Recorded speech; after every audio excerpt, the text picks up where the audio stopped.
जय राधा माधवा कुंज बिहारी।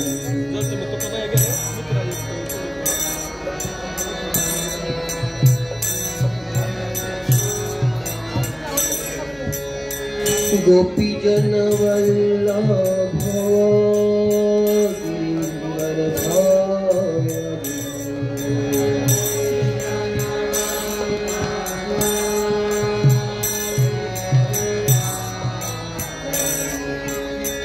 यशोदानंदन व्रज जनरंजन।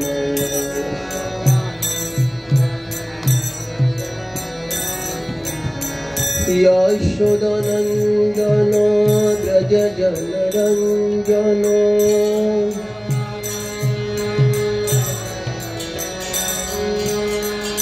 यमुना तीर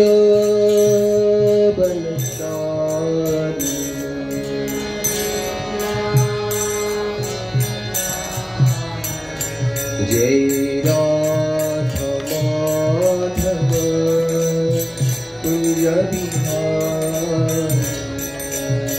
सर्वांनी टाळ्या वाजवा।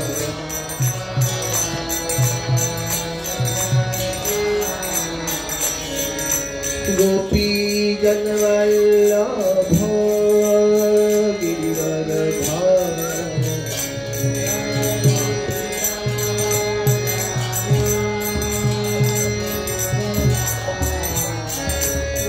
हरे कृष्ण हरे कृष्ण कृष्ण कृष्ण हरे हरे। हरे राम राम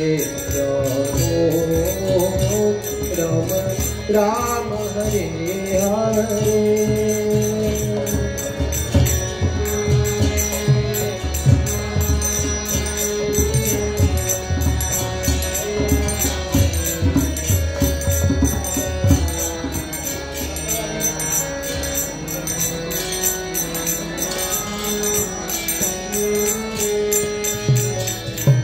हरे कृष्ण कृष्ण कृष्ण हरे हरे।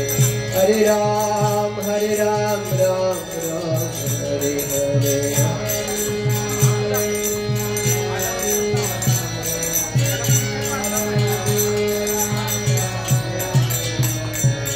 हरे कृष्ण कृष्ण कृष्ण हरे हरे। हरे राम राम राम हरे हरे।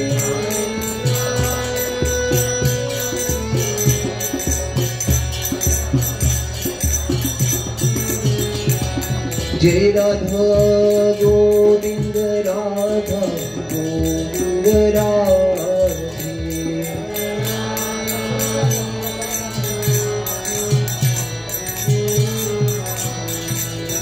जय राधा गोपीनाथ राधा गोपीनाथ राधे।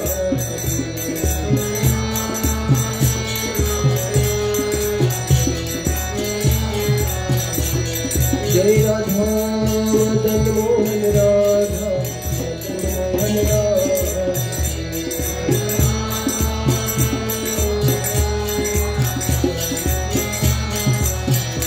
जय कृष्ण बलराम कृष्ण बलराम जय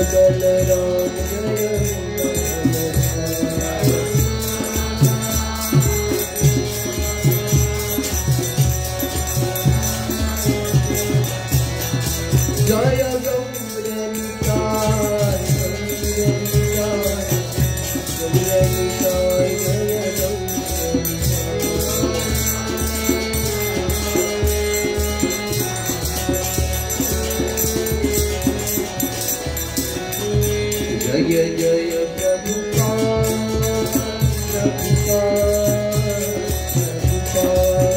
जय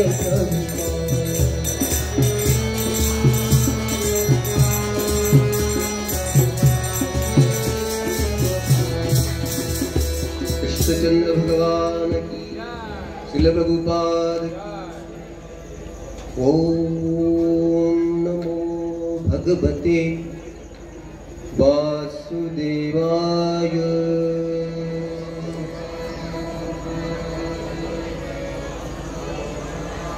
ओम नमो भगवते वासुदेवाय।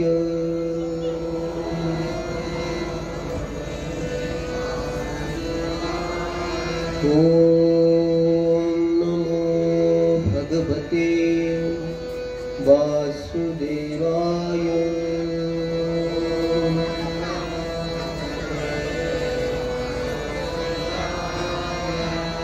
नारायणं नमस्कृत्यं नरं चैव नरोत्तमं देवीं सरस्वतीं व्यासं ततो जयमुदीरये। नष्टप्रायेषु अभद्रेषु नित्यं भागवत सेवया भगवती उत्तमश्लोके भक्तिर्भवति नैष्टिकी। श्रीकृष्णाय वासुदेवाय देवकी नंदनाय च नंदगोपकुमाराय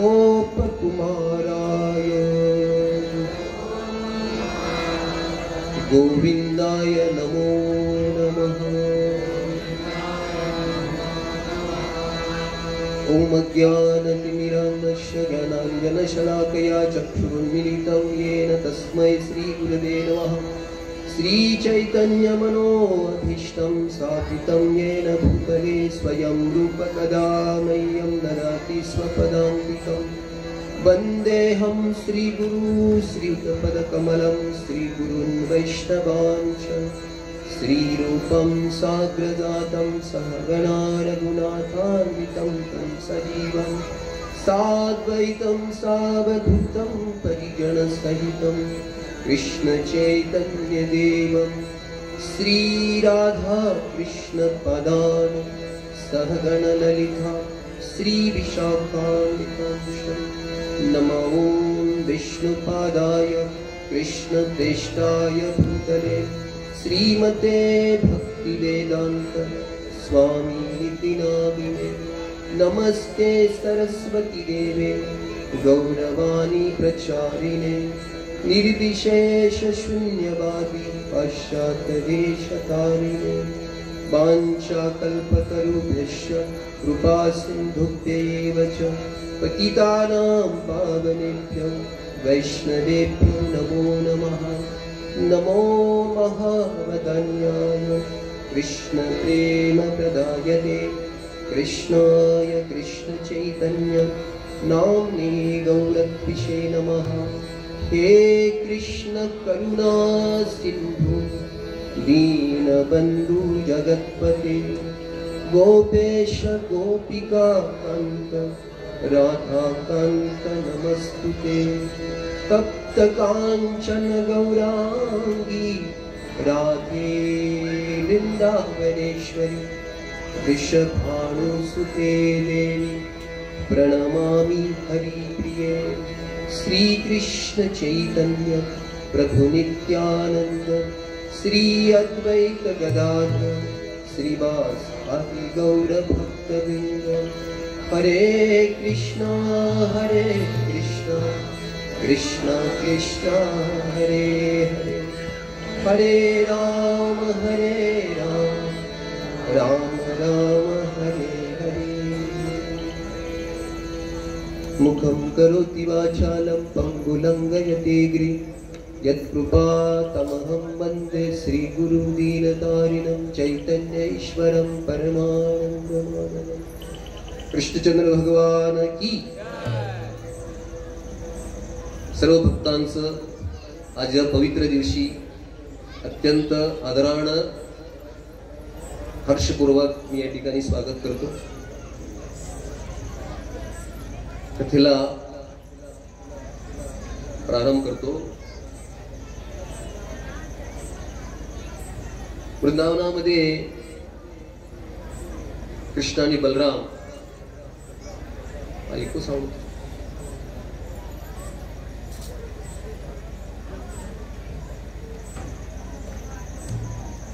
जंगलामधून असं जात असताना त्या ठिकाणी एक फुलपाखरू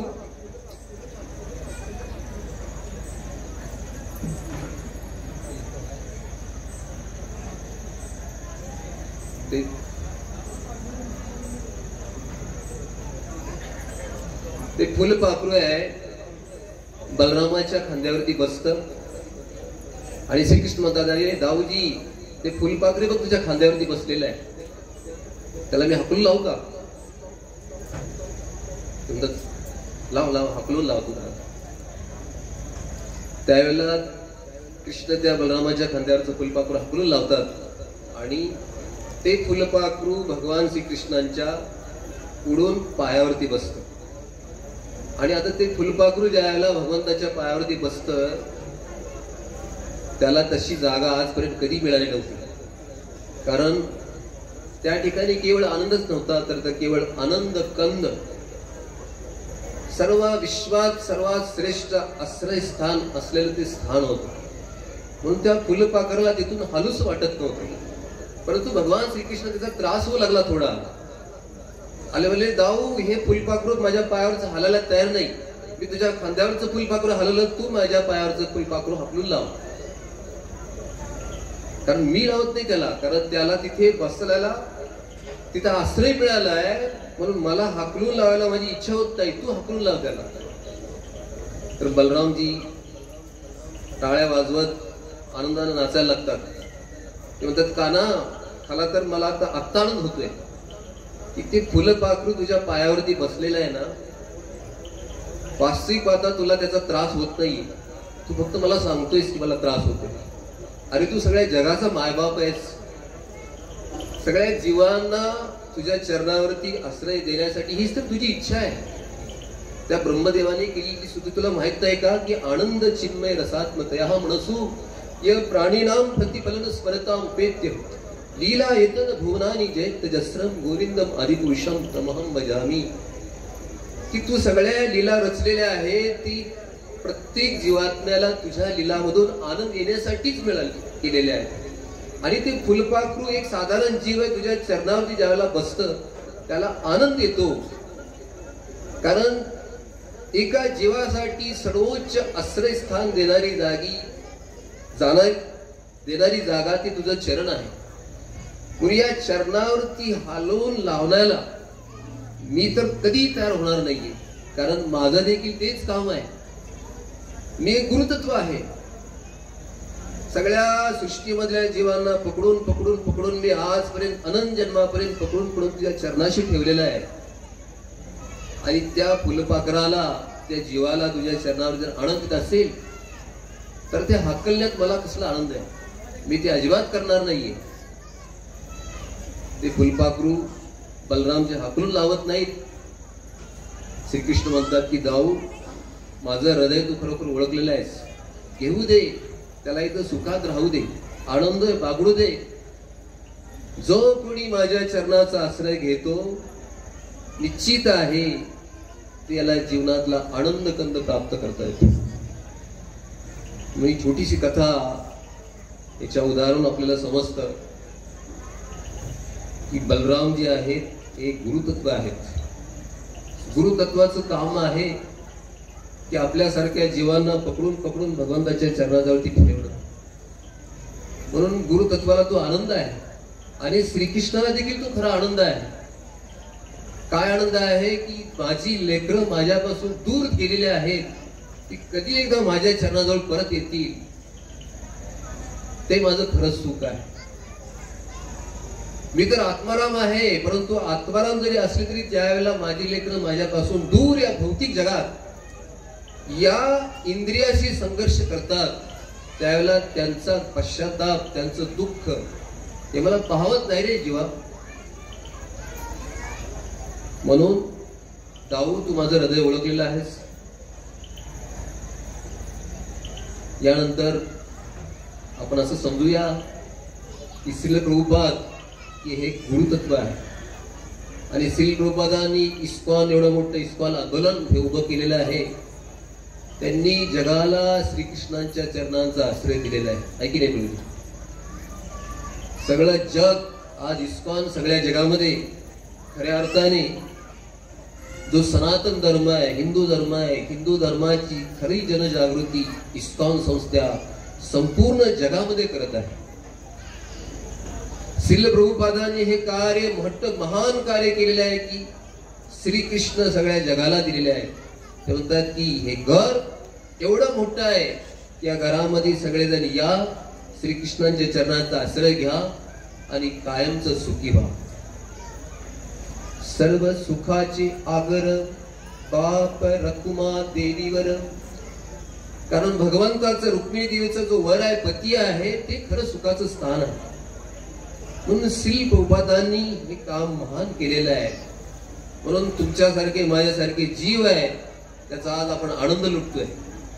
त्याचा जर प्रभुपाद नसते तर हा श्रीकृष्ण जन्माचा महामहोत्सव, श्रीकृष्ण कोण आहेत, राधा कोण आहेत, हे सगळं आपल्याला काही कळलं नसतं. श्रीकृष्णाची महानता कळली नसती, श्रीकृष्णाचा आश्रय कसा घ्यावा कळलं नसतं.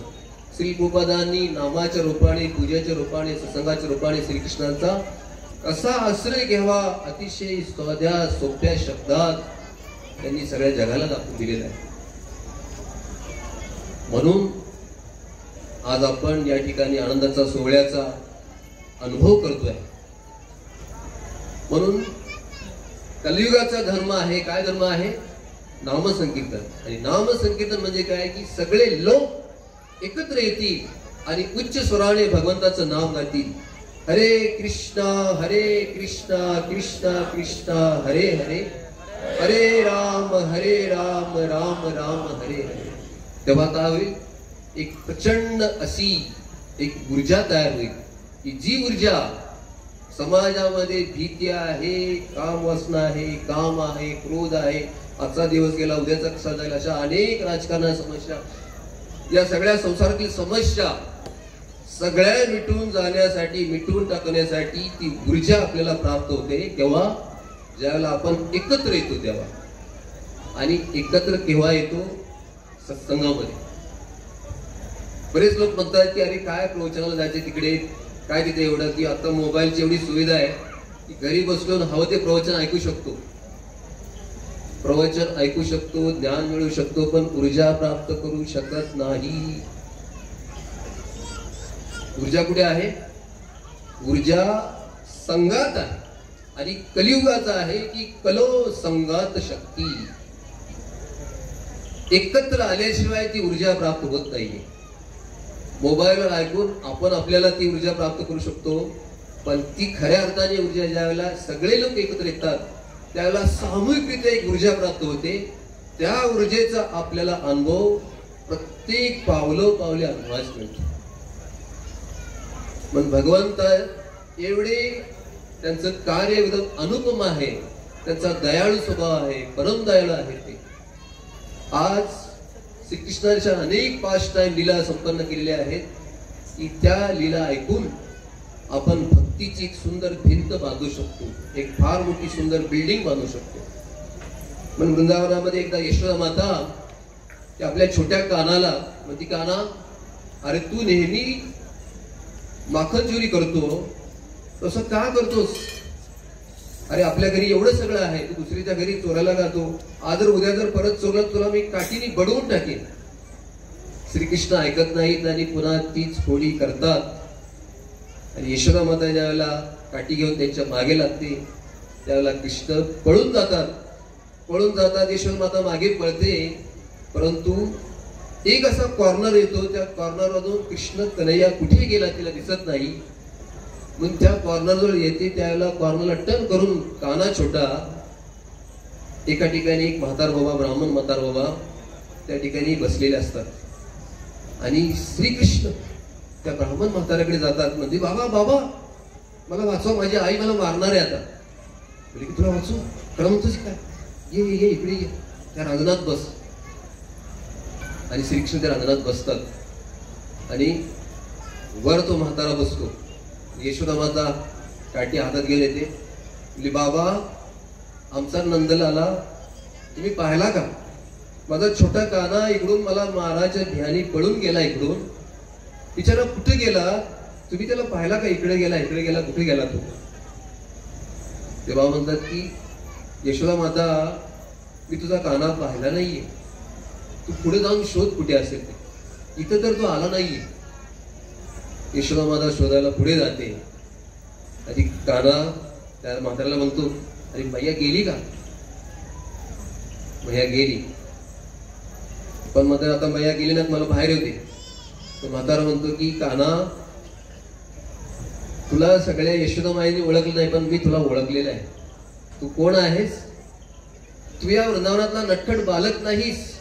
तू केवळ हे माखन चोर करणारा चोर नाहीस. अरे प्रत्येकाचा हृदय चोरणारा तू अनंत कोटी ब्रह्मांड नायक आहेस. मी तुला ओळखलेलं आहे. तुला आता बाहेर काढणार नाही का? मला एक वचन दे. काय वचन देऊ? की या जन्मात माझा उद्धार करणार ना? या जन्मात माझा बेडा पार करणार ना तू? की हो, तुझा बेडा मी पार करतो, पण मला आता बाहेर येऊ दे. तो बाबा म्हणतो की नाही, मग नाही, तसं लगेच नाही तुला बाहेर करणार. अरे माझी बायका मुलं आहेत, त्यांचा सुद्धा उद्धार कर. की तू माझी सेवा केली, तुझ्या बायका मुलांचा काय संबंध? अरे मी माझे त्याचे संबंध आहे ना रे. तर मी ज्यावेळेला त्यांना हे सगळं करतो, त्यावेळेला त्यांना आनंद येणार ना. ठीक आहे, त्यांचा उद्धार करतो. आता बाहेर काढ. ते म्हणजे माझे ते नातेवाईक आहेत, त्यांचा उद्धार कोण करणार? बाबा, तू तर बाहेर चक्कर निघालास रे. तुला वाटले काय की तुला मी हा रांजण सोडून मी बाहेर तुला फाडून असा बाहेर येऊ शकतो असं तुला माहित नाही का? तू जर मला अनंत कोटी ब्रह्मांडाचा नायक ओळखू शकतोस, तर हे माझं रहस्य, माझी शक्ती तू जाणत नाहीस का? की हे सगळं जाणतो, परंतु तुझं हृदय देखील मी जाणतो. काय हृदय आहे तुझं?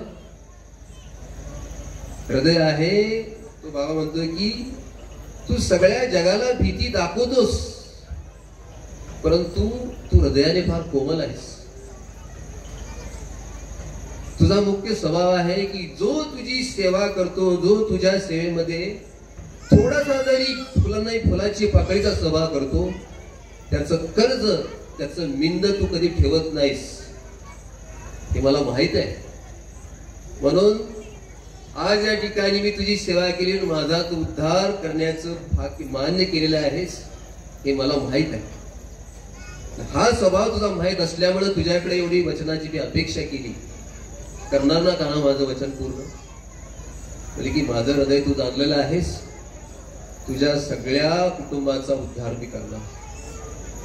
आणि मग श्रीकृष्ण बाहेर काढ. तर ही छोटीशी कहाणी आपल्याला काय शिकवते? की श्रीकृष्णाप्रती थोडी जरी कोणी सेवा केली तरी श्रीकृष्ण ते कर्ज स्वतःच्या डोक्यावरती ठेवत नाही. परमेश्वर त्याला कुठल्या ना कुठल्या परिस्थितीमध्ये त्याच्यासाठी उभा राहतो. हा श्रीकृष्णाचा नीती आहे, हा श्रीकृष्णाचा स्वभाव आहे. आणि संपूर्ण लीला त्यांनी याच आधारस्तंभावरती केलेल्या आहेत की ये यथा मां प्रपदन्ते स्तां दताम्य भजम्यहं मम वर्त्मानो वर्तन्ते मनुष्याः पार्थ सर्वशः. की जो कोणी माझ्याशी एक पाऊल चालून येतो, मी त्याच्याकडे 10 पावलं चालून जातो. परंतु जो माझ्याकडे एक पाऊल सुद्धा चालून येत नाही, मी त्याच्याकडे फिरकून सुद्धा बघणार नाही. आणि या सगळ्या जगाचा उद्धार करण्यासाठी तर मी आलेला आहे, परंतु एक याची मी आशा करतो. काय आशा करतो? की त्यानं माझ्याकडे एक पाऊल तरी चालून यावं.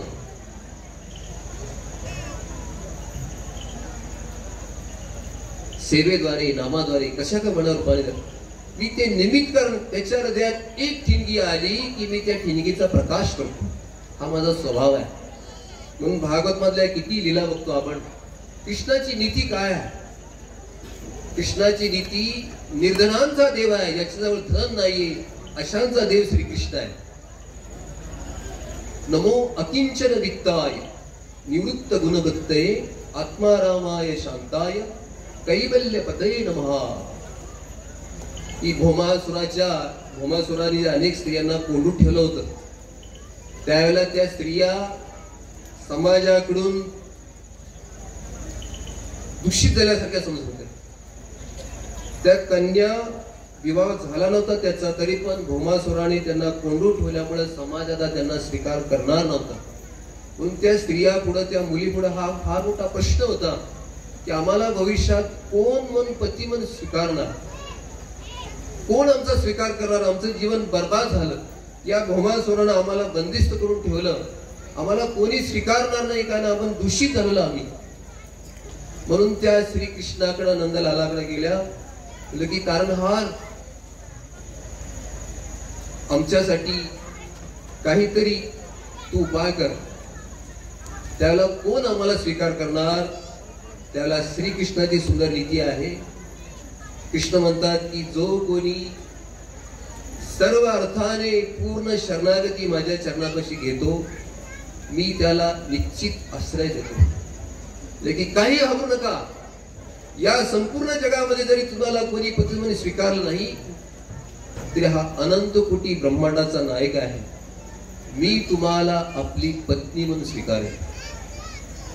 आणि त्या सगळ्या स्त्रियांना, त्या कोणी नकट्या असतील, कोणी काळ्या असतील, कोणी गोऱ्या असतील, काही सुंदर नव्हत्या, परंतु श्रीकृष्ण एक राजपुत्र, सुंदर, कोटी कोटी कामदेवापेक्षा सुंदर जास्त तो असणारा असा श्रीकृष्ण अशा स्त्रियांचा पती होता. ही श्रीकृष्णाची नीती आहे. आपल्याला माहित आहे की जांबवती एका अस्वलासारख्या व्यक्तीची मुलगी होती. ज्यावेळेला जांबवंताची आणि श्रीकृष्णाची त्या गुहेमध्ये लढाई झाली, जांबवंतांनी ओळखलं की मला पराभूत करणारा दुसरा कोणी असो तो माझा स्वामी असू शकतो. म्हणून स्वामीला ओळखलं, स्वामीने दर्शन केलं की मागच्या जन्मामध्ये मीच तो राम होतो, आता तोच मी श्रीकृष्ण आहे. त्याला जांबवंत पूर्णपणे शरणागत केली, एवढी शरणागत केली, स्तुती केली, पण जांबवंतांना तरी हृदयामध्ये समाधान वाटलं नाही. म्हणून आपली मुलगी श्रीकृष्णाला बहाल केली. लेकी देवा, ही माझी मुलगी, तुम्ही याचा स्वीकार करा. आता या जांबवंताची मुलगी कशी असणार हो? थोडी त्यांच्यासारखीच असणार ना. जांबवंती एकदम अशी कुरूप होती, परंतु भगवंताने ती आपली बायको म्हणून स्वीकारली. कुठे तो कृष्ण आणि कुठे जांबवती, ही श्रीकृष्णाची नीती आहे.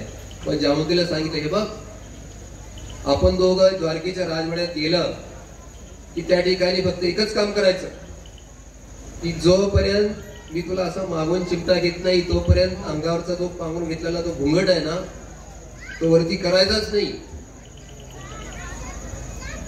त्यावेळेला भगवान श्रीकृष्णाची पहिली राणी रुक्मिणी, जी आपल्या महाराष्ट्रातली आहे, महाराष्ट्राचा पहिला मान आहे, की भगवंताची पहिली राणी रुक्मिणी महाराष्ट्राची आहे. रुक्मिणी ज्या वेळेला स्वागतासाठी आली, आरती करायला लागली, नववधूची सुंदरपणे आरती केली तिने. आणि आरती झाल्यानंतर सगळे द्वारकावासी जमलेले आहेत. रुक्मिणी त्या नववधूला विनंती करते, नववधू, आता आपला दैदिप्यमान चेहरा आम्हा सगळ्या जगाला दाखवा. आपण किती सुंदर आहात, आम्ही बघण्यासाठी अत्यंत आतुर झालो आहोत. अशी एक वेळा म्हणते, तरी जांबवती आपला घुंगट उघडत नाहीये. 2 वेळा म्हणते तरी उघडत नाहीये. 3 वेळा म्हणते तरी उघडत नाही. रुक्मिणीला मनामध्ये क्रोध येतो की ही नववधू आहे, स्वतःला फार देखणी समजती, स्वतःला हिला त्या आपल्या सुंदरपणाचा हिला गर्व चढलेला आहे. म्हणून रुक्मिणी ताबडतोब तिच्या मनामध्ये असा भाव येतो की तू किती जरी सुंदर असली तरी या ठिकाणी तू माझ्यापेक्षा जरी जास्त सुंदर जरी असली, तुझा चेहरा मला दाखवत नाहीस, स्वतःला तू जास्त सुंदर समजतेस, पण या ठिकाणी मी तुला शाप देते, तू किती जरी सुंदर जरी असशील तरी तू ताबडतोब माझ्यासारखी होऊन जाशील. आणि श्रीकृष्णाने लगेच चिमटा घेतला.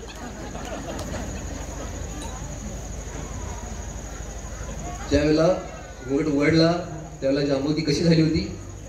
रुक्मिणी सारखी सुंदर. हे श्रीकृष्ण चतुर आत्मा आहे. श्रीकृष्णाची ही नीती आहे. म्हणून श्रीकृष्ण ते कर्ज कधी ठेवत नाहीत. आपण पूतना बघू शकतो. पूतना तर एका स्तनामध्ये कालकुट्ट विष धारण करून श्रीकृष्णाला मारण्यासाठी गेली होती. पण गेली कशी होती? आई बनून. आई बनून गेल्यामुळं ते तिचं ते दुष्ट रूप आहे भगवंतानी ते स्वीकारलं नाही. तिच्या मागच्या जन्मातला जो मागच्या जन्मामध्ये वामन अवतारामध्ये श्रीकृष्ण बली महाराजांच्या दरवाजावरती भिक्षा मागण्यासाठी गेले होते, त्यावेळेला की 3 पावलं जमीन मागितली, त्यावेळेला 2 पावलातच वामन देवाने ती जमीन मागून टाकली. आणि ही ज्यावेळेला बली महाराजांची बहीण रत्नमाला होती, ती पुतना म्हणून आली होती. ज्यावेळेला भगवंताचं वामन रूप तिने पाहिलं, त्यावेळेला ते एवढं सुंदर होतं, तिने मनामध्ये असा विचार केला होता की माझं जर असं भाग्य होईल भविष्यामध्ये की एवढ्या सुंदर जर बालकाला मी स्तनपान केलं तर याच्यापेक्षा दुसरं काय भाग्य असेल. परंतु तिची इच्छा किती होती, फक्त काही मिनिटं तिने ती एकात्मता मग्नता निर्माण केली होती. पण ज्या वेळेला त्या वामन देवानी 2 पावलामध्ये सगळी ब्रह्मांड माकलं, 3रं पाऊल ज्या वेळेला बली महाराजांच्या डोक्यावरती ठेवलं, त्याच वेळेला त्याला प्रचंड राग आला. की बापरे, हा तर सुंदर दिसतोय पण तो हा भयानक आहे, म्हणून याला विष पाजून ठार मारायला पाहिजे. अशा दोन्ही इच्छा 5 मिनिटाच्या आत केल्या तिने. त्याच्यामुळे तिचा जन्म असा झाला की दुष्ट बनून आली, पण स्तनपान करायला मिळालं, भगवंताने तिला दिलं. पण एवढं कार्य केलं, पण म्हटलं जातं की अहो बकियम स्तनकाल कूठम जिंगासया अपपायत असाधी लेभे गतिं धात्री कुचिताम तम अन्यम कंवा दयालु शरणम रजे. अहो बकियम, बकी म्हणजे ती बकासुराची बहीण राक्षसी. एक राक्षसी स्त्री आपल्या स्तनकाल कुटम, आपल्या स्तनामध्ये भयंकर विष भरून आली होती.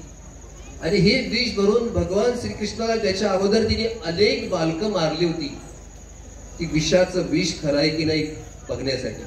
अशी भयंकर डाकिनी पापी स्त्री ज्या वेळेला त्या नंदबाबाच्या वाड्यावरती आली, तिला लक्ष्मी समजून यशोदा मातेने तिला आपलं बाळ कानाला तिच्या मांडीवरती दिलं आणि कृष्णाने ते स्तनपान करायला सुरुवात केली. पण कृष्णाने ते विष प्राशन केलं. विष संपला, तिचं आता काम झालं, तिने सोडायचा प्रयत्न केला. पण कृष्ण आहे, ज्याला कृष्णाने एकदा पकडलं त्याला कृष्ण सोडत नसतात. कारण कृष्ण हे तिभ्रंग ललित स्वरूप आहे, 3 जागेवरती वाकडे आहेत. एकदा का त्यांनी पकडलं की ते कृष्ण सोडू शकत नसतात. पुतना जरी राक्षसीन होती तरी कृष्णाने तिला पकडलं, कृष्ण सोडत नव्हते. आता तिचं हट्टी प्राण खेचायला लागली. भयंकर अतोनात वेदना तिला झाल्या.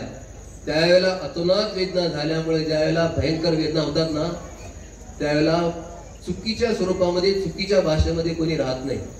एखाद्या जर खरी मातृभाषा जर कळायची असेल ना, कोणी इंग्लिश बोलत असेल, कोणी पारशी बोलत असेल, कोणी फ्रेंच बोलत असेल ना, तर त्याला मातृभाषा आपल्याला समजत नसेल तर त्याला काय रक्त कुठून तरी प्रचंड वेदना झाल्या की त्या वेदनामध्ये बरोबर आपण मातृभाषामध्ये बोलतो. तसं पुतनेला भयंकर वेदना झाल्या, त्यावेळेला ती आपल्या मूळ स्वरूपात आली, भयानक राक्षसी स्वरूपात. आणि ती किंचळायला लागली, आरडायला लागली की सोड सोड सोड सोड. पण कृष्ण सोडत नव्हते. भयानक 12 मैल असणारी ही पुतना, ती राक्षसी, कृष्णाने तिचं प्राण खेचलं गेलं. आणि त्या ठिकाणी भयंकर हाडळ खवीसीन त्या वृंदावनामध्ये 12 मैल अंतरावरती सगळ्या जमिनीचा चक्काचर करून, झाडाचा चक्काचर करून त्या ठिकाणी पडली. तिचा एक एक दात अशोक लेलंड सारख्या लांब लांब होता.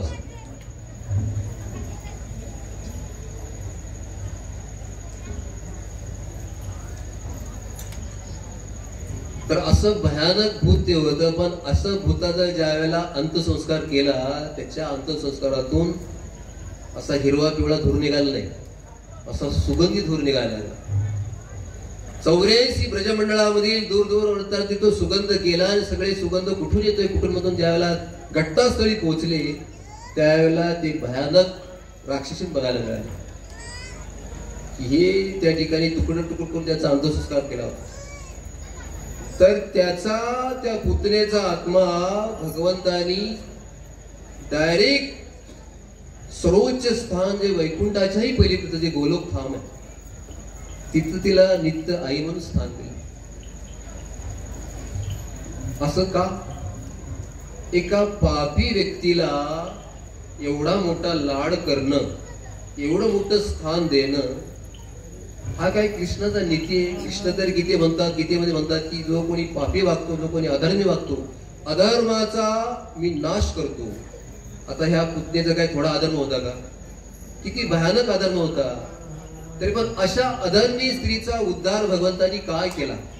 एका बाजूला श्रीकृष्णाची नीती अशी आहे आणि एका बाजूला श्रीकृष्णाची नीती अशी आहे. त्याचं नेमकं काय आहे? झिंगासया अपपार असाध्वी लेभे गती. त्याला गती प्राप्त झाली. कुठली? सर्वोच्च गती प्राप्त झाली. भगवंतानी काय बघितलं? तिच्या मागच्या जन्मातला इच्छा, केवळ इच्छा नाही तरी त्या इच्छामधील मग्नता बघितली. मग्नता समजते ना? मग्नता की आपण एखादे कार्य करतो त्या कार्यामध्ये किती मग्न असतो भगवंत हे बघतात. आपण असं विचार करू शकतो की अरे भगवंताने कितीतरी ध्रुव महाराजांना त्या जन्मात नेलं नाही, अजामीला नेलं नाही, कितीतरी जो सत्यजित राजा त्याला नेलं नाही, सगळ्याला दंड दिला, पण पुतण्याला एका जन्मात गोलोकला डायरेक्ट घेऊन गेले. त्याचं कारण काय आहे की भगवंत बघतात. काय बघतात? त्याच्या कार्यामधील भगवंताप्रती असणाऱ्या सेवेची मग्नता हा सगळ्यात महत्वाचा मुद्दा आहे. पुतण्याला जे गोलोकचं स्थान मिळालं असंच नाही मिळालं की ती थोडी 2 मिनिटं का होईना त्या विचारामध्ये ती टोटल फ्री ऑफ माइंड झाली होती की या बालकाला मी पाजणार. त्यावेळेला मी राक्षसी कुळातली आहे, मी बलिरामांची बहीण आहे, मी अमुक आहे, मी तमुक आहे, सगळं काही टोटल विसरली होती. ती केवळ एकच इच्छा केली होती त्यांनी 2 मिनिटांमध्ये की हा बालक माझा पुत्र होईल आणि मी त्याला स्तनपान करेन. म्हणून श्रीकृष्णाने तिच्या स्वभावातली मग्नता बघून तिचा 4 जन्मात उद्धार केला. आणि आज अनंत कोटी ब्रह्मांड आहेत. प्रत्येक ब्रह्मांडामध्ये ही लीला चाललेली असते. तशी या एका ब्रह्मांडामध्ये ही लीला होऊन गेली द्वापर युगामध्ये की इथं कृष्ण आले होते, पुतणेचा उद्धार झाला इथं. आता सध्या तरी कुठल्या तरी ब्रह्मांडामध्ये ही सेम लीला चालू असेल आणि त्या ठिकाणी पुतना कोण असेल? ती भगवंताची दाई म्हणून आहे. नित्य निवासनी गोलोक वासनी पुतना आहे ती. तर हा भगवंताचा स्वभाव आहे, ही भगवंताची नीती आहे. पण अशा भगवंताला शरण का जाऊ नये? जो कोणी अशा भगवंताला, अशा दयाळू भगवंताला शरण जात नाही तो स्वतःच्या पायावरती स्वतःच्या हाताने भला मोठा दगड मारतो. प्रभुपाद म्हणतात की भगवंताच्या दयाळू स्वभावाला लोटा, परत चान्स नाहीये. मनुष्य शरीरामध्येच ती बुद्धी आहे. एकदा काय पाण्याच्या गरुड असण्यासारखं मनुष्य शरीर गेलं की ती बुद्धी परत नाहीये. मनुष्य शरीरच जाणतो की सत्य काय, असत्य काय, खरं काय, खोटं काय, भगवान कोण आहेत, राक्षस कोण आहेत, यक्ष कोण आहेत, देव कोण आहेत, दानव कोण आहेत, या मनुष्य शरीराने जाणता येतं. आणि या मनुष्य शरीरामध्ये अशा दयाळू भगवंताच्या चरणाचा आश्रय नाही घेतला तर काय? मायार यसे हाच्य पुष्य खाबे हबो डुबू जाय. मनुष्य जन्म पाहिया राधा कृष्ण ना भजिया जानिया शुनिया विष खाईलो. मनुष्य जन्म जर पाहिला असेल, राधा कृष्णाला नाही भजलं, त्यांच्याप्रती जरा सुद्धा आधार नाही केला, केवळ समजलं नाही तरी आपला जन्म व्यर्थ केल्यासारखं. म्हणून भगवंताने गीतेमध्ये किती सुंदर वचन आहे, बाकी आणखी काय करू नका, फक्त एवढं तरी करा. जन्म कर्मच दिव्यम एवं वेत्ति तत्वतः त्वक्ता देहम पुनर्जन्म नेति मामेति स्वर्जुन. की तुम्हाला आणखी काय करायचं, फक्त एवढं तरी कमीत कमी करा की माझ्या जन्माचं जन्म आणि कर्म माझा हा साधारण नाहीये. या साधारण बालक जन्मतात त्याप्रमाणे माझा जन्म नाहीये. आम्हाला जन्म कसा घ्यावा लागतो? आपल्या इच्छेनुसार आपल्याला जन्म मिळत नाही. आपल्याला ते स्वातंत्र्य नाहीये. कुठला आईबाप निवडावा, कुठलं घर निवडावं, कुठली योनी निवडावी, हे आपल्याला स्वातंत्र्य नाही, ते कर्मानुसार ते आपोआप होतात.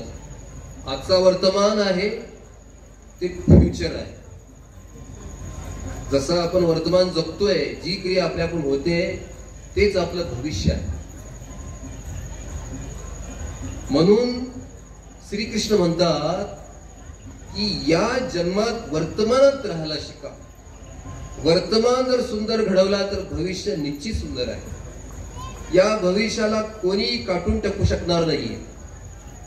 अर्जुनाला वचन दिलंय की क्षिप्रम धर्मात्मा शांतीम शक्ती निगच्छति कौंतेय प्रतिजाने मे भक्त प्रणश्यति. की अर्जुना, माझा भगवंत, माझ्या भक्ताचा विनाश कधी होत नाही. तू टाळ घे हातात, मृदंग घेऊन सगळ्या जगाला सांग की ज्याने श्रीकृष्णाचा आश्रय घेतलेला आहे त्याच्या भक्तीचा बँक बॅलन्स आहे, कुणालाही नष्ट करता नाही. श्रीकृष्ण म्हणतात मला सुद्धा अधिकार नाही तो नष्ट करण्याचा. बँकेतले पैसे काही उडू शकतात, पण प्रत्येकाचा दोन बॅलन्स आहेत. एक आध्यात्मिक बॅलन्स आहे आणि एक भौतिक बॅलन्स आहे. सगळ्यांची बँकेमध्ये खाते आहेत ना? सगळ्यांचे आहेत. परंतु आध्यात्मिक बँकेतलं खातं या दिवशी आपण उघडू शकतो. या ठिकाणी केवळ आलो, आपण भगवंताचं दर्शन घेतलं, भगवंताच्या कथा ऐकली, थोडी सेवा केली, तरी आजपर्यंत तरी उघड नसलेलं खातं आपण या दिवशी उघडू शकतो. आणि हे खातं उघडलं, त्यात काही थोडा माल पडला तर त्या मालाला हटवण्याची कुणाची ताकद नाही. श्रीकृष्ण म्हणतात की मला सुद्धा अधिकार नाही, तो कोणच हटवू शकत नाही. म्हणून मनुष्य जीवन कशासाठी आहे? हा बँक बॅलन्स वाढवण्यासाठी आहे. जेवढा बँक बॅलन्स वाढवू आपण तेवढं आपल्याला परमेश्वर वेळेला उभा राहतो आणि प्रत्येक वेळेला सांगतो की घेऊ नकोस, मी तुझ्यासाठी आहे. तुम्ही सगळ्यांनी अनुभव घेतला असेल. तशी हाक दिली कृष्णाला की कृष्ण येतात, पण व्यत्यय काय येतो, प्रश्न काय येतो की आपण हाकच देत नाहीये. इथं आपण चुकतो आणि सगळे दोष श्रीकृष्णाला देतो. भगवान म्हणतात की काही करू नका, फक्त हाक द्या मला. कशी द्या? विश्वासाने द्या की हाक मारली की मी येणार आहे, पण हाक मारा. हरे कृष्णा कृष्णा कृष्णा हरे हरे, हरे राम राम राम हरे हरे. पण आज जन्माष्टमीचा दिवस आहे. आज जन्माष्टमीची कथा आपण थोडी श्रवण करूया. ते प्रसंग आहे, आपल्याला माहित आहे की यदा यदा धर्मश, ज्यावेळेला धर्तीवरती अधर्म होतो त्यावेळेला धर्माची स्थापना करण्यासाठी भगवंत यावं लागतं नाही, येतात. ते स्वतः येतात. कारण का? भगवंताने अशा अनेक लीला करून दाखवलेल्या आहे. यशोदा माता ज्यावेळेला कृष्णाचा वाढदिवस साजरा करण्यासाठी यमुना काठी जाते आणि एक एक दीप घेऊन यमुना नदी सोडत असते. म्हणजे की माझ्या या श्रीकृष्णाला उदंड आयुष्य मिळू दे यमुने, माझ्या श्रीकृष्णांच्या गाई गुळा वस्त्रामध्ये वाढ होऊ देत, माझ्या श्रीकृष्णाला कधी नजर लागू नको देत. असे हजारो दीप ती यमुना नदी सोडत जाते. ते दीप छोट्या छोट्या कृष्णाच्या समोर पाहत असतात आणि वाहनाने दीप श्रीकृष्ण पाण्यामध्ये शिरून त्या दीपाला पकडून पकडून लाईन मध्ये लावतात. आणि यशोदामध्ये लक्षात येतं की अरे कान्हा, हे तुझ्या सुखासाठी सगळे दीप मी यमुनेला प्रार्थना करून सोडलेले आहेत, त्या दीपाला तू वाहू का दिले नाही? परत इथे येऊन काठावरती अशी वळीने का लावले त्याला? कृष्ण म्हणतात की मैया, की मी माझ्या समोरून कोणाला वाहू देत नाही. लक्षात आलं की मी माझ्या समोरून कोणाला असं वाहू देणार नाही. जो कोणी माझ्या समोर येतो तो व्हायला लागतो, तो कधी वाहणार नाही. फक्त अट आहे की माझ्या समोर आलं पाहिजे. आणि समोर आलं म्हणजे काय? की श्रीकृष्णाप्रती आपल्या हृदयामध्ये आदर भाव. श्रीकृष्ण सर्व आहेत, तेच सर्व अवताराचे मूळ आहेत. अशी ज्यावेळेला आपल्या मनामध्ये खात्री येते त्यावेळेला म्हणतात, भगवान म्हणतात की तो माझ्या समोर आलेला आहे, मी त्याला उचलून अशा ओळीने लावून ठेवणार. जिथं गोलोकला जायची लाईन लागलेली आहे, वैकुंठाला जायची लाईन लागलेली आहे, त्या लाईन मध्ये त्याला ओळीने लावून ठेवतो मी. पण प्रसंग आहे, ज्यावेळेला या धर्तीवरती असा अधर्म होता त्यावेळेला अशा अनेक राजे खोटं बोलून पाप केलं होतं त्यांनी, म्हणून पृथ्वीला भार झाला. पृथ्वीला भार कशामुळे होतं की लोक खोटं बोलतात आणि पाप करतात. म्हणून अशा वेळेला पृथ्वीने गायीचं रूप घेतला आणि ब्रह्मदेवाकडे गेली. ब्रह्मदेवाने सगळ्या देवी देवतांना घेणं क्षीरसागरावर ते गेले. त्या ठिकाणी पुरुष सुक्त प्रार्थना केली ब्रह्मदेवाने. आणि त्यावेळेला भगवंतानी क्षीरसागरावरून भगवंतानी आवाज दिला की तुम्ही काही घाबरू नका, मी लवकरच अवतार धारण करणार आहे, मी स्वतः येणार आहे. आजपर्यंत मी असे अवतार धारण केले होते, परंतु मी आता स्वतः येणार आहे. अवतार आणि स्वतः यातला काय फरक आहे? फरक एवढाच आहे की वराह, मत्स्य, कूर्म, राम जे काय आहे ते सगळे अवतार आहेत आणि कृष्ण आहेत ते अवतारी आहेत. म्हणून कृष्ण हा प्रत्यक्ष, कृष्णाचा जन्म नाही, कृष्ण हे प्रत्यक्ष प्रकट झालेले आहे. म्हणजे या प्राकटीकरण हा जो भगवंताचा दिवस म्हणजे प्राकटीकरण आहे. म्हणून भगवंताचा जन्म आपल्यासारखा जन्म नसतो. भगवंत हे स्वतःच्या इच्छेने जन्म घेतात आणि या त्रिगुणाचं त्यांना बंधन राहत नाही. त्यांना हवं ते कार्य करू शकतात, ते सगळ्यांना आकर्षित करू शकतात, कारण ते सर्वापेक्षा सुंदर आहेत, ते सर्वापेक्षा ज्ञानवान आहेत, सर्वापेक्षा यशस्वी आहेत, सर्वापेक्षा कीर्तिमान आहेत आणि सर्वापेक्षा शक्तिशाली आहेत. म्हणून श्रीकृष्ण अशा प्रकारे जन्म घ्यायचं ठरवतात. आणि आपल्याला माहित आहे की ज्यावेळेला कृष्णाच्या जन्माची कथा म्हणजे अधर्मातून धर्माची स्थापना करण्यासाठी त्यावेळेला काय धर्म होता? त्यावेळेला कंसासारखे नालायक अधर्मी लोक धर्तीवरती होते. आपल्याला माहिती आहे कंस हा पूर्वी कोण होता? ज्यावेळेला समुद्रमंथन झालं त्यावेळेला कंस हा यवन कुळातील एक राजा होता, कालनेमी म्हणून. ज्यावेळेला हा कालनेमी ज्यावेळेला या देवलोकाकडून मारला गेला त्यावेळेला दानवांचे गुरु शुक्राचार्य त्याला संजीवनी मंत्र देऊन पुन्हा जिवंत केला. आणि जिवंत केल्यामुळं तो आता जागृत झाला आणि आता म्हणले की आता या जन्माचं मी सार्थक करतो. परंतु राक्षसी बुद्धी कशी? तो मंदार पर्वतावरती गेला आणि तिथं तपस्या करून जे देव ब्रह्मदेव आहेत, शिवजी आहेत, त्यांच्याप्रती तपस्या करून त्यांच्याकडून त्याने वर प्राप्त करून घेतला.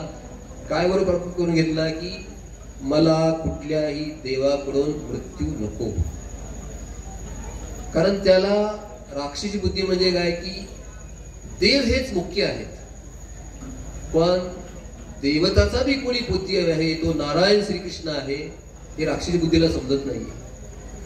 त्यावेळेला त्याने तसा वर प्राप्त केल्यामुळे आता मला फक्त म्हणला की विष्णू हा फक्त शत्रू आहे, विष्णूचा विमोड करण्याचा, नायनाट करण्याची माझी ताकद आहे.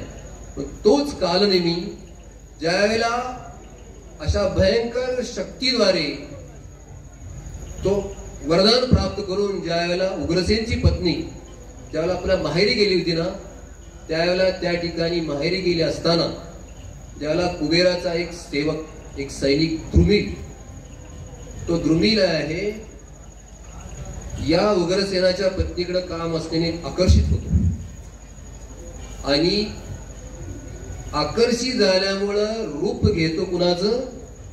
उग्रसेनाचं रूप घेतो. आणि उग्रसेनाचं रूप घेतल्यामुळं उग्रसेनाच्या पत्नीला ते कळत नाहीये, परंतु त्याच्यामध्ये द्रुमिलाच्या शरीरामध्ये हा कालनेमी प्रवेश करतो आणि तोच कालनेमी कंसाच्या रूपाने जन्म घेतो. मला तो क्षत्रिय कुळामध्ये जन्मला, परंतु तो असुर राक्षस होता. पण आपल्याला माहिती आहे जसा जन्म झाला तसं त्याची नीती अत्यंत शक्तिशाली होती, अनेक राजांना पराभूत करण्याची होती. पहिल्यांदाच त्याने काय केलं? पहिल्यांदाच त्याने अनेक मल्लांना जमवलं. स्वतः कुस्तीच्या मैदानात तो स्वतः उतरला आणि कुस्ती खेळण्यामध्ये पहिल्या ज्यावेळेला कुस्ती खेळता खेळता बाहेर एक प्रचंड हत्ती आला आणि हत्ती त्या मेन गेटला चिरडून आत बाहेर आला. ज्यावेळेला आत आला तो हत्ती त्यावेळेला कुणाचंही सहा झालं नाही, पण त्या हत्तीला या कंसाने उचलून आपटून त्याला गतप्राण केलं. आणि हे जे बळ त्या मल्लांनी बघितलं त्यावेळेला म्हणले की अरे एवढ्या मोठ्या हत्तीला मारतोय, आपल्याला तर सहज मारेल. मग हे सगळे साथीदार झाले.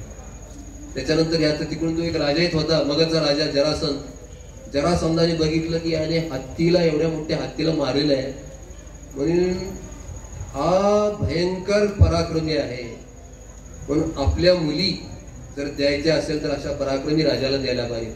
आपल्या 2 मुली जरासंधाने अस्ति आणि प्राप्ती या कंसाला दिल्या. त्याच्यानंतर या कंसाने अनेक लोकांशी फिरत फिरत आपल्या पराक्रमाचा ठिकठिकाणी जायला लागला. त्या ठिकाणी अगासूर, बकासूर या सगळ्यांना त्याने मांडलिक बनवलं आणि सगळ्यांना पराभूत केलं. परशुरामाला सुद्धा प्रत्यक्ष भेट झाली. त्यावेळेला परशुरामाकडून सुद्धा त्याने एक खडंग प्राप्त केलं आणि खोटं बोलला म्हणून परशुरामाने सुद्धा त्याला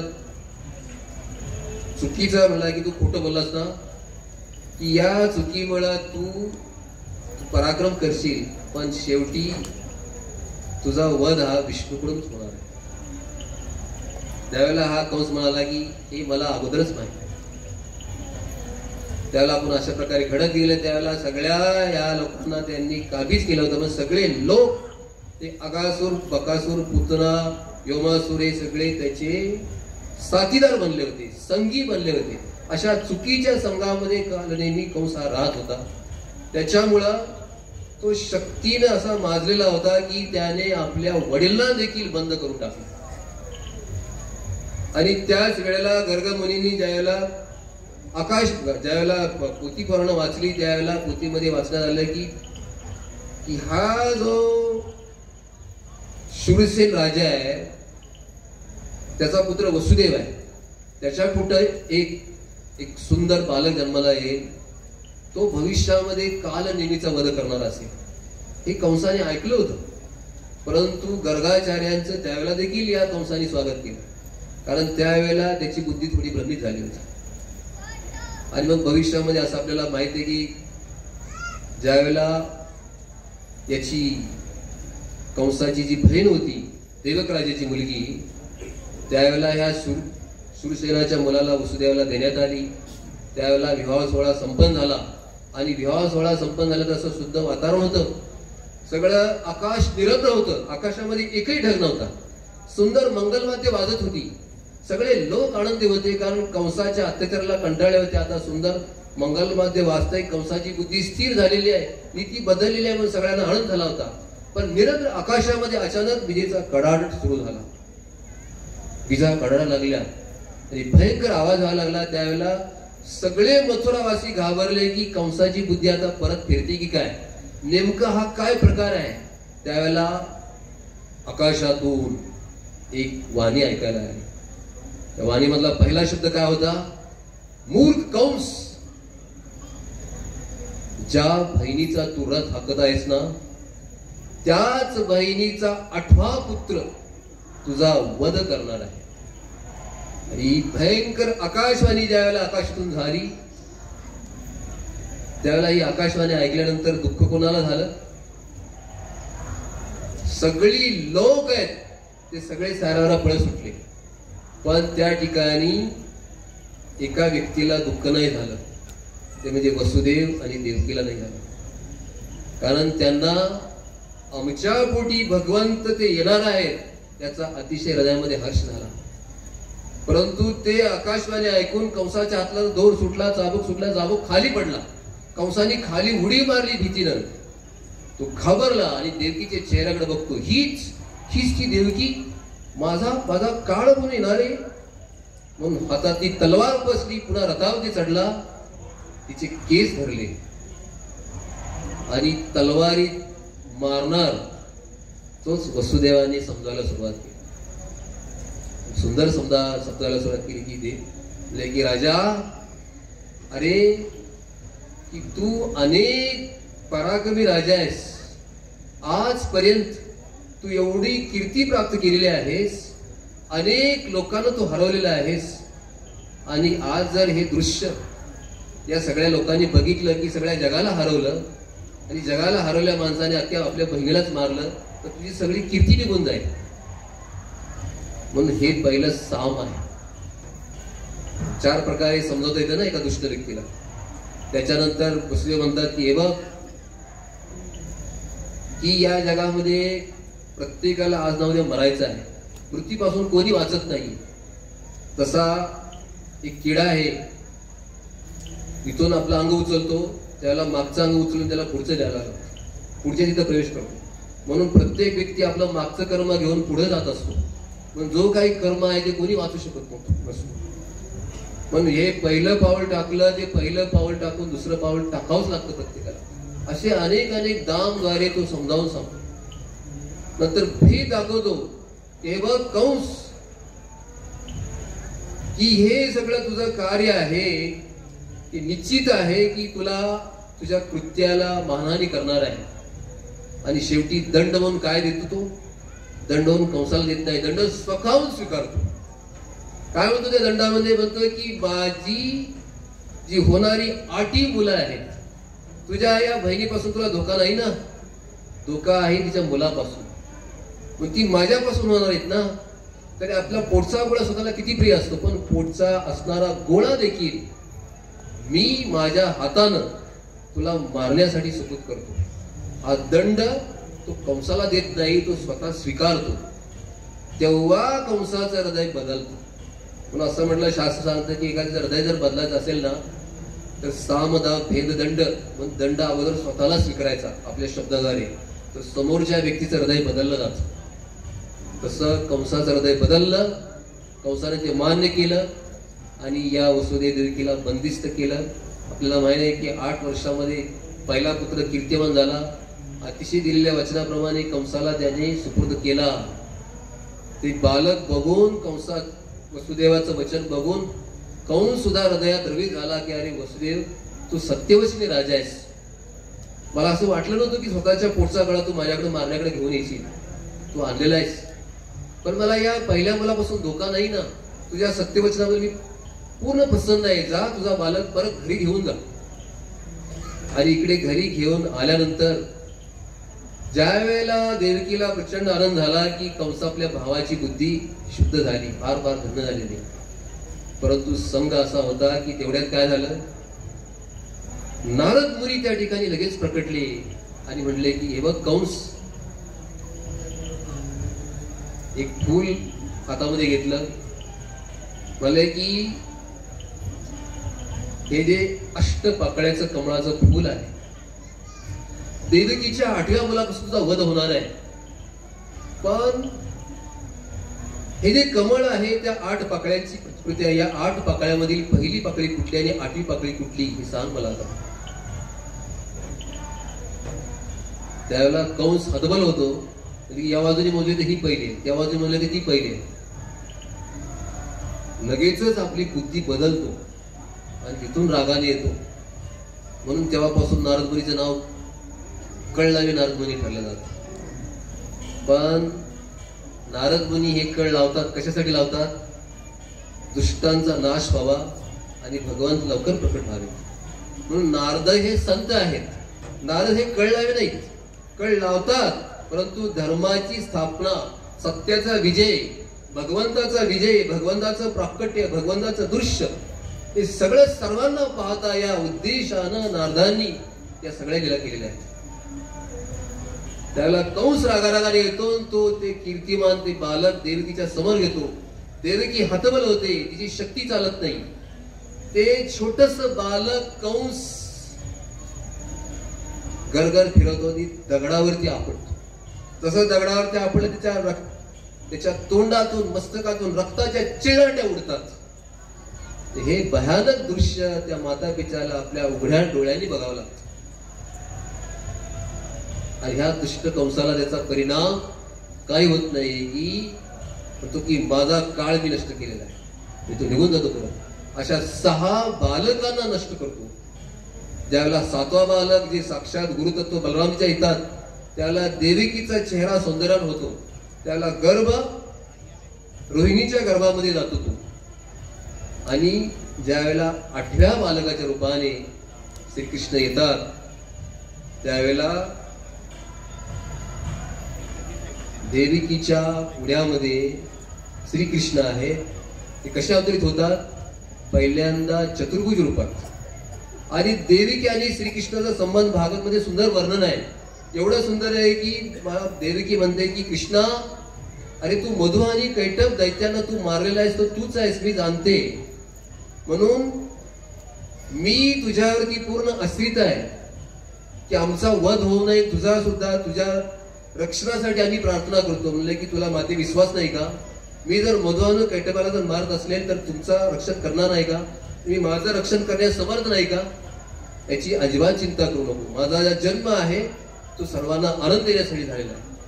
म्हणून देविकी म्हणते की देवा तू तुझ्या मूळ रूपात ये. आणि श्रीकृष्ण मूळ रूपात येतात. ते कुठलं? वेणु कनंतम अरविंद दलायताक्षम बरहावतम समसितम सुंदरागम कंदर्भ कोटी कमनीय विशेष शोभम गोविंदम आदिपुरुषम तमम भजामी. जे भगवंताचं दिव्य रूप आहे, छोटस रूप, सुंदर रूप आहे, त्या रूपात येतात आणि वसुदेवाला सांगतात की ताबडतोब मी तुम्हाला घेऊन गोकुळामध्ये घेऊन जा. पण गोकुळामध्ये त्या ठिकाणी नंद महाराज आहेत. त्या ठिकाणी हे देवगीर राजाचे एक क्षत्रिय वंशाचे एक शूरसेन राजा होते आणि वैश्वशातले पर्जबाबा पर्जनाच्या पोटी नंद, उपनंद, सनंद आणि नंदन अशी 5 मुलं होती. नंद हा मधले होते. उपानंद थोरले होते, तरी उपनंदानी सगळी मालकी वृंदावनाचा राजा नंदा म्हणून दिलं होतं. कारण नंद हा भगवंताचे फार मोठे भक्त होते. भगवंताचं भक्त कोणाला म्हणतात? की जो आवडे देवाला तो आवडे सर्वांना असं नाही. जो व्यक्ती स्वतःपेक्षा देवाला जास्त महत्व देतो तो श्रीकृष्णाला आवडतो, तो सर्वांना आवडतो. स्वतःपेक्षा म्हणजे की आपल्यापेक्षा आपण सुद्धा महत्व देतो देवाला, पण स्वतःपेक्षा जास्त देत नाही.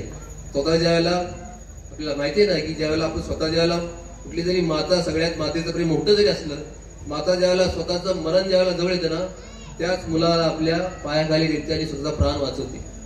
एवढं मोठं मातेचं प्रेम जरी असलं तरी. पण कुठलाही जीव स्वतःपेक्षा कुणावरही जास्त प्रेम करत नाही. पण नंद महाराज असे होते की ते स्वतःपेक्षाही भगवंतावरती जास्त प्रेम करणारे होते. म्हणून तर रघुपती उपाध्याय म्हणतात मी त्या श्रीकृष्णाची सेवा करत नाही, मी त्या नंदबाबाच्या घरामध्ये साक्षात श्रीकृष्ण अनंत कोटी ब्रह्मांड रांगतात, त्या नंद बाबाची सेवा करणं हे माझ्यासाठी जास्त महत्वाचं आहे. मी नंद बाबाची सेवा करतो. म्हणून जो व्यक्ती स्वतःपेक्षा भगवंताला जास्त महत्व, देव माझा माझा माझा मी देवाचा, असं ज्याची बुद्धी आहे ना, तो भगवंताला सर्वात आवडतो. पण नंद महाराज त्या ठिकाणी त्यांना मूल नव्हतं, पण तरी सुद्धा त्यांना काय वाटतं मला जर मुलगा झाला तर तो कसा हवा, भगवंताची कीर्ती पसरणार होता. पण स्वतः भगवंतच या ठिकाणी येणार होते. आणि त्या ठिकाणी माहित आहे की वसुदेव ज्यावेळेला अनेक संकट आली, पण भगवंताच्या कृपेची सगळे संकट संपली. दरवाजा आपाप खोला गेल्या, गेटवरच्या पारेकरांना आपाप झोप लागली, सकाळनं सुटले केले. पुढे येणारं संकट, यमुनेला प्रचंड पूर आला होता.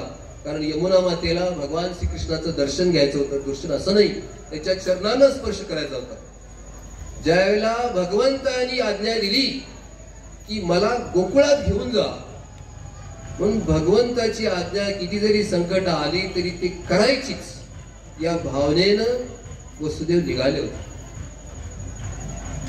कारण श्रीकृष्णाने ती आज्ञा दिली होती. म्हणून त्या पाण्यात शिरले ते.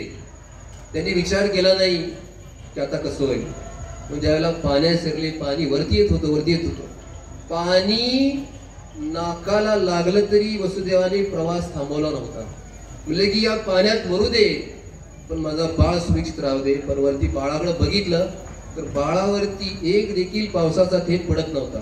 वरती हात लावून बघितलं तर एकदम थंड स्पर्श झाला. तर साक्षात जे अनंत शेष होते, अनंत शेषांनी भगवंतावरती असा पूर्ण फणा काढून धरले होते. भगवंताचं रक्षण केलं होते. एकही थेंब बाळाला पावसाला लागत नव्हता. जसं यमुनेने भगवंताच्या त्या चरणाला स्पर्श केला, यमुना एका क्षणात सगळा पूर संपला आणि वसुदेव त्या ठिकाणी गेले. तर वसुदेवांना काय बघायला मिळलं की त्या ठिकाणी यशोदेच्या पलंगावरती एक सुंदर स्फटिकासारखा मणी, निळ्या रंगाचा स्फटिकासारखा मणी त्या पलंगावरती अतिशय श्रीतहाश करत ओढलेला आहे. वसुदेवानी बघितलं की त्या ठिकाणी आपल्याजवळ जो आहे तोच त्या ठिकाणी आहे. म्हणून हे श्रीकृष्ण त्या श्रीकृष्णामध्ये विलीन झाले. आणि त्या ठिकाणी दुसरं एक बालक होतं, ती म्हणजे बालिका होती. म्हणजे या दोन बालकांनी एकामध्ये हातात हात दिला, ती बालिका उचलली आणि परत आली. त्याला साखळदंड आपोआप लागले. त्या पहारेकरांना आपोआप जाग आली. ताबडतोब संदेश दिला. कंस रागारागाने आला. ती ज्यावेळेला तो आवाज रडण्याचा आवाज ऐकून म्हणले की आण ते बालक माझ्याकडे. त्या बालकाला घेऊन नेहमीच्या पद्धतीप्रमाणे त्या बालकाला उचलून आपटून मारणार ते बालक, ती बालिका होती. ती यशोदा देवकी आपल्या भावाला विनंती करते की भैया अरे अभी तो छोड़ दो, अभी तो छोड़ दो, अभी तो छोड़ दो, भविष्य में ये तेरी क्या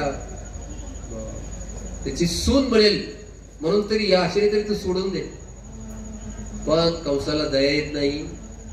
ते बालिकेला आपटणार की त्याच्या हातातून ती सुटते आणि तीच अष्टभुजा रूप अनेक शस्त्र धारण करून ती दुर्गा असते. आकाशवाणी करते ती की तुझा वध करणारा गोकुळामध्ये अगदी आरामशीर वाढत आहे. ही ज्यावेळेला कंस ऐकतो त्यावेळेला तो डोकं जाऊन खाली बसतो. की मला आज समजलं की देवी देवता सुद्धा खोटं बोलतात, आकाशवाणी सुद्धा खोटी ठरते. म्हणून रात्रभर झोप लागत नाही. पाण्यामध्ये विष्णू दिसतो, कृष्ण दिसतो की आत्ता काही.